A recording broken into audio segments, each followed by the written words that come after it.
I think I might have mentioned earlier, 2-3 weeks ago, I had the rear seat out. I found a nest and 4 dead mice in there. I thought, oh, I got it beat. Cleaned that out. Next time I went to drive it, it smelled just as bad, if not worse. Oh, we've had various different concoctions sprayed down the air intake. The upholstery has been virtually soaked in Febreze and wintergreen, and I can't remember what all, but nothing works.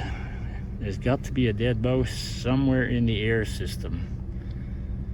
So I'm gonna have to consult my manual to try and figure out just how that all comes apart without wrecking it. Anyway, one last look at the sundown, the old Mercury, and hopefully I'll be able to end this video by saying I got it apart and got it cleaned out, but at this point I don't know. Anyway, catch you later on the Roosty 6 channel. Well, progress report. I mean, there's not much to report. I've been through that interior heated system as far as I dare to go, and I can't find anything. No rotting mouse corpse or nest. There's an odd little bit of fuzz blew out of there that might have been from a nest. I've got the cowl panel off here, that louvered panel over there. I had a screen under that. I thought way back when, I thought maybe they were crawling in through there and getting down the vents, which was possible, but I don't think that's what's happening now. They got in somewhere else. And I guess, having had a dose of poison from the shop where the car resides, one died in here somewhere. Anyway, this is all uncovered. I've had a hose put down there on the end of the air nozzle, give it full pressure blasting. Nothing much comes out. Still, when you start it up, start the fan, there's a horrible smell. So I don't know. I guess I'll put it back together.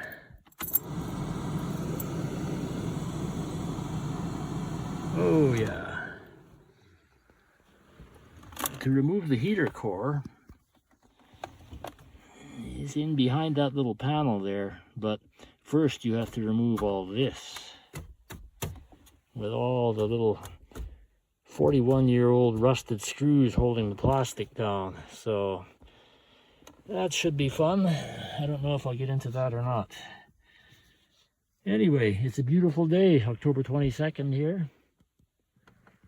Got to take advantage of this nice weather while it lasts, because we don't get a lot of this in October.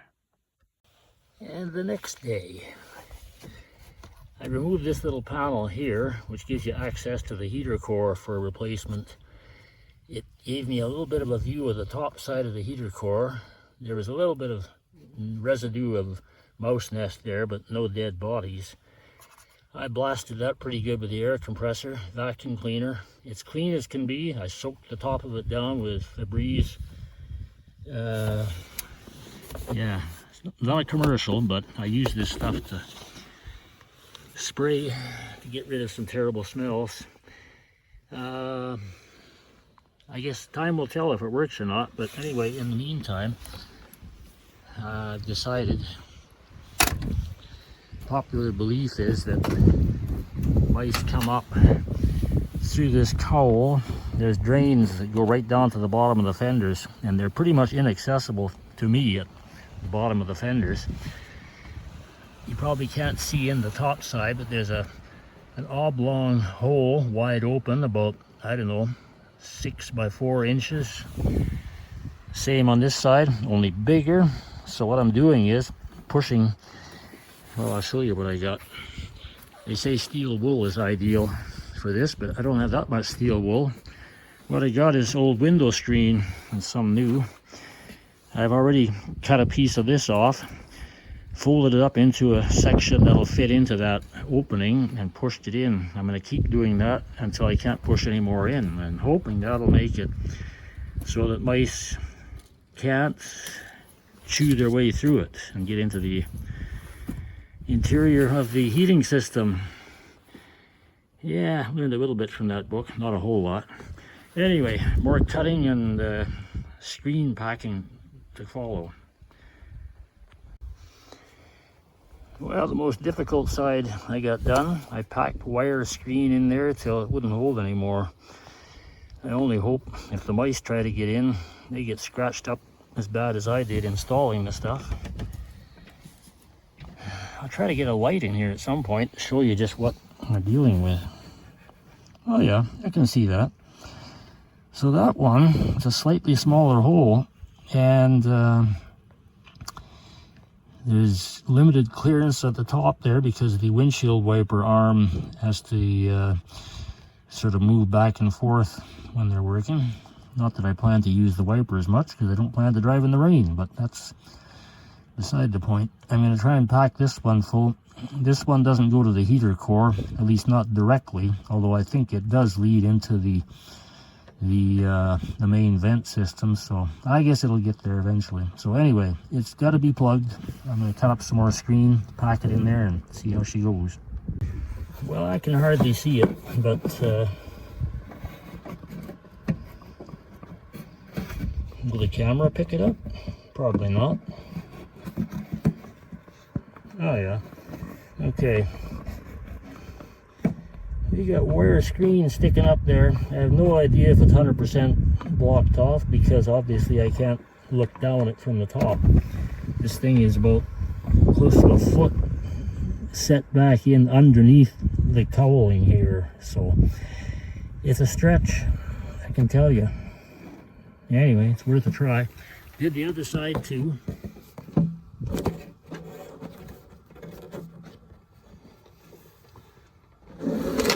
Hopefully it shows up. I can't tell. Okay, so prior to this, I had a screen installed on here underneath the air intake, thinking that would keep mice from coming in, but obviously if they're coming up through the drain holes, that's not going to do a thing. It's just going to make it harder for them to get out. So I will leave that screen off, reinstall the grill work and the wiper arm, and I just put the dash back together. Well, back together, got the screen in. I haven't put the outside cover on the air intake yet. That's over in the other shed, but I am calling it quits on this job for now until I do another driving test. Now I need to work on the carburetor. This engine is warmed right up. It's putting out a dandy heat, I must say. It's warmed up, should be off choke. It won't idle at less than 1,000 RPM. It's just, that's as slow as it goes.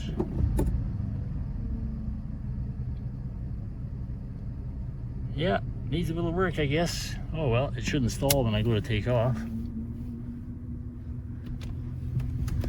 Yeah, I gotta say about Ford transmissions, they are very smooth.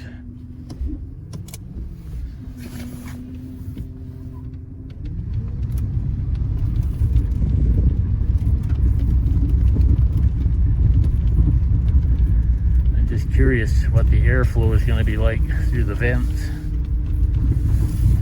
when I open it up here.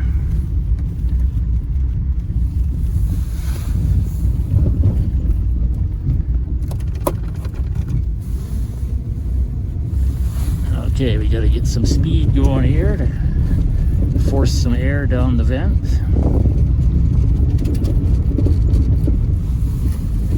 Get my hand down there at the vent. Yeah, I'm driving off the road.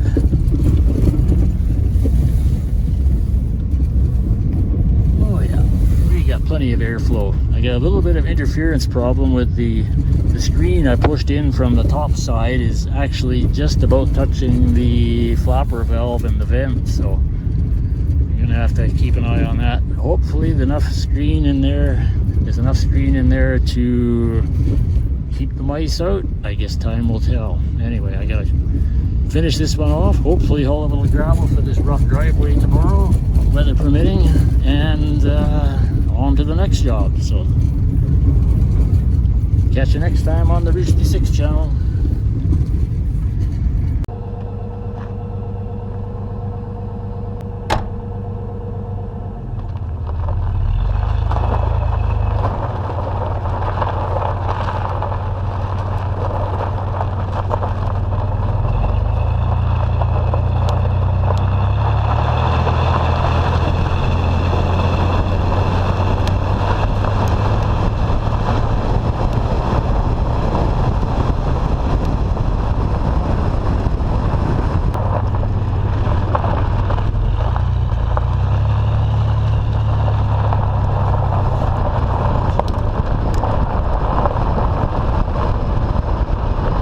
So this is just a short road test I did the next day. I have to see if there was any actual improvement. And unfortunately, I gotta say, it's still not good. I think maybe the smell is not quite as intense as it was before. I guess that's just a matter of time. But I've cleaned that system to the best of my ability, and I could not find anything else in there anywhere. But yet the smell remains.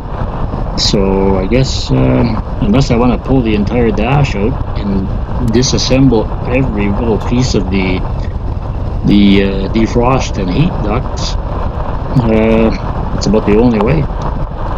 Got to be in that system somewhere, because when I turn the fan on for defrost, you can smell it right away. The heater core is clean. I didn't show it in the video, but I definitely had it open and looked in, cleaned out whatever I could see, and I don't think there's anything in there that could be causing a problem. But anyway, I guess maybe it'll get better with time.